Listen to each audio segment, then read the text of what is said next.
দুরূদ শরীফ সাল্লাল্লাহু আলাইহি ওয়াসাল্লাম, এটাও দুরূদ। আসসালাতু ওয়াসসালামু আলাইকা ইয়া রাসূলুল্লাহ, এটাও দুরূদ। তারপরে আছে আল্লাহুম্মা সাল্লি আলা সাইয়্যিদিনা মুহাম্মাদিন ওয়া আলা আলিহি সাইয়্যিদিনা মুহাম্মাদিন ওয়া বারিক ওয়া সাল্লিম। এরকম অসংখ্য দুরূদ। আপনারা অনেক দুরূদ পড়েন, কিন্তু মনে করেন যে অনেকে মনে করে দুরূদ ইব্রাহিমের মতো এত মর্তবাওয়ালা দুরূদ আর নাই। সূরা বলুন নাউযুবিল্লাহ। প্রখ্যাত ইমাম মুস্তাহিদদের ফয়সালা হচ্ছে, যুগ বরণ্য ইমাম মুস্তাহিদদের ফয়সালা হচ্ছে দুরূদুল তাশাহুদ, যেটা দুরূদ ইব্রাহিম নামে পরিচিত, এই দুরূদ শরীফ নামাজের বাইরে পড়া এটা মাকরুহ। নামাজের বাইরে পড়া কি? কথা কি শুনতেছেন নাকি? অন্যদিকে মনোযোগ।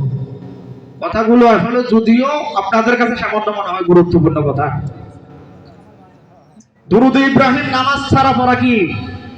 মাকরুহ। কারণ এটার মধ্যে দুরূদ আছে, সালাম নাই। এই কারণে এটা নামাজের জন্যই খাস আল্লাহর হাবিব সাল্লাল্লাহু আলাইহি সাল্লাম করে দিয়েছেন। আর কিছু কিছু ভাইজানেরা তিনারা এটাকে সবচেয়ে বড় দুরূদ, এবং সবচাইতে রাসূল সাল্লাল্লাহু আলাইহি সাল্লাম নাকি এই দুরূদ ছাড়া অন্য কোনো দুরূদের ইজাজত অনুমতি দেয় নাই। জোরে বলেন না নাউযুবিল্লাহ। প্রিয় হাজির, অসংখ্য দুরূদ শরীফ রয়েছে। সাল্লাল্লাহু আলা মুহাম্মদ, এটাও দুরূদ। আসসালাতু ওয়াসসালামু আলাইকা ইয়া রাসূলুল্লাহ, এটাও দুরূদ শরীফ। এমনি করে যদি আপনি আর আমি প্রত্যেক জুমার দিন 200 বার আসসালাতু ওয়াসসালামু আলাইকা ইয়া রাসূলুল্লাহ পড়া যাবে না? যাবে। সম্ভব না। কত মিনিট লাগবে? সর্বোচ্চ হয়তো 8 থেকে 10 মিনিট লাগবে, যদি লাগে। এর চেয়ে বেশি লাগার কথা না। এই ওজিফাটা আপনারা অন্তত কমপক্ষে পালন করবেন। জুমার দিন এই আসসালাতু ওয়াসসালামু আলাইকা ইয়া রাসূলুল্লাহ 200 বার দুরূদ শরীফ পড়বেন।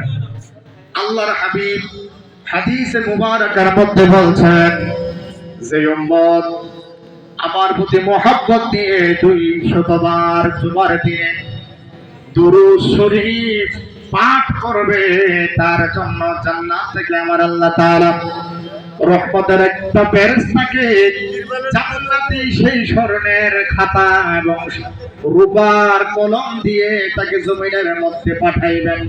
এবং সেই উম্মত মুহাব্বত দিয়ে 200 বার দুরূদ শরীফ জুমার দিন পড়বে, তার নামটা রূপার কলম দিয়ে স্বর্ণের খাতার মধ্যে লেখা হবে। জোরে বলুন না সুবহানাল্লাহ। আচ্ছা, ফেরেশতারা যদি জান্নাতি সেই খাতার মধ্যে আমার আর আপনার নামটা ডায়েরি করে নেয়, তাহলে বলেন তো আমাদের আশা, আমাদের আকাঙ্ক্ষা কি আল্লাহ তাআলা বিফলে দিবেন? নবীর আশিক গোলামদের কি আল্লাহ রাব্বুল আলামিন কোন নৈরাশ করবে? প্রশ্নই আসে না। দুরূদ শরীফ অনেক বড় নিয়ামত। ভাইরা আমার, ওলির দরবার, আল্লাহর ওলির দরবার স্বয়ং আল্লাহ রাব্বুল আলামিনের দরবার। এটা তো কোনো সন্দেহ আছে নি?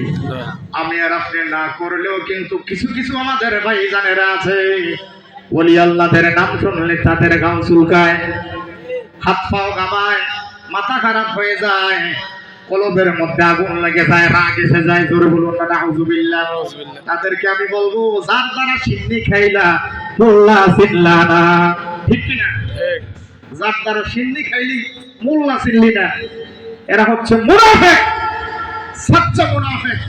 যারা শাহজালাল রাহমাতুল্লাহ আলাইহি মতো আল্লাহর ওলি, এই রওজা শরীফের গিলাফকে বলা হয়, বলে মশারি, নাকি কোনো মশা কামড়ায়নি, অথচ এই ভদ্রলোক মশার কামড় খাইতে খাইতে মরছে জেলখানার মধ্যে বসতে বসতে, ঠিক কি না? আল্লাহ তাআলা কি বলছেন? ওয়া কানা হাক্কুন আলাইনা নাসরুল মুমিনিন। এই আয়াতের মধ্যে আল্লাহ রাব্বুল আলামিন বলতেছেন, যেই বান্দাটা মুমিন হবে, যেই বান্দা আমার রাসূলের সচ্চা আশিক হবে, ওই বান্দার যদিও বিপদ আসবে, বিপদে আসার আগে তার বিপদ থেকে উদ্ধার হওয়ার রাস্তাটা আমি আল্লাহ তাআলা দেখাইয়া রাখি, তার সামনে ভাষায় রাখি। জোরে বলুন না সুবহানাল্লাহ। তো ভদ্রলোক যে বিপদে পড়ছে, এই যে বিপদে পড়ছে, আর বিপদের রাস্তা তো পাইছে না, অর্থাৎ আমার আল্লাহ তাআলা দেখাই নাই। যাক, আল্লাহ